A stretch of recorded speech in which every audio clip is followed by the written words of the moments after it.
আজ ছিল আমাদের স্কুলে ফুড ফেস্টিভ্যাল, আর আমাদের স্কুলে ফুড ফেস্টিভ্যালে কি কি হয়েছে তা জানতে হলে তোমাদের কিন্তু পুরো ভিডিওটা দেখতে হবে। হ্যাঁ হ্যাঁ ব্লগ বানাচ্ছি। দেখিস তো ভালো লাগে, হ্যাভি লাগে। কি বানাইছিস কি তুই? আমি খেতে এসছিস? আমি গিলতে এসেছি, গিলা হয়ে গেছে, পকেটে ফাঁকা কিছুই নাই। আমার সাপোর্টে বসে আছি। ম্যাম স্পন্সর করে দোকান ম্যাম খুলেছে, ঠিক আছে? এইবার মনে হয় একটু একটু ভাইরাল হচ্ছে, সবাই ক্যামেরার সামনে আসতে যাচ্ছে। তো চলো তোমাদের দেখানো যাক কে কি বানিয়েছে। আর এইবার কিন্তু মোট 45টা স্টল বসেছে, আর এখানে ফ্রিতে জল ছাড়ার কোনো কিছু নেই। চিকেন পকোড়া আর এটাতে কি আছে? চাটনি, চাউমিন বানিয়েছে। আর কি আছে?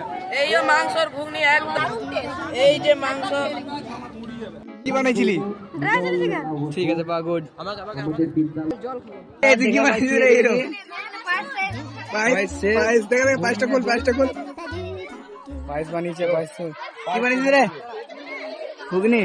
সবার বিট তাড়কা পেয়ারা মাখা এসে স্কুল করে যাবে। পেয়ারা মাখা আছে। চল কি বানাইছিস দেখি?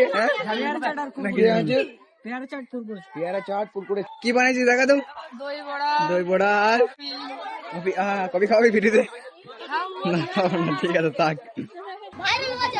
এই ভাইটার কথা তো তোমরা শুনলে, ভাইরাল হওয়া চাই, আর ভাইরাল করার দায়িত্ব কিন্তু পুরোপুরি তোমাদের হাতে। কি বানাইছিস রে? কড়াইশুটি কচুরি। কজন মেয়ে বানাইছিস? তো ভিডিও আসবে, ঠিক আছে। কি বানাইছিস তোরা? কি বানিয়েছিস? Chicken side, chicken 65, chicken Mughlai. আমার তো মনে হয় এবার ফুড ফেস্টিভ্যালে সব থেকে বেশি লাভ এই ভাইগুলোই করেছে।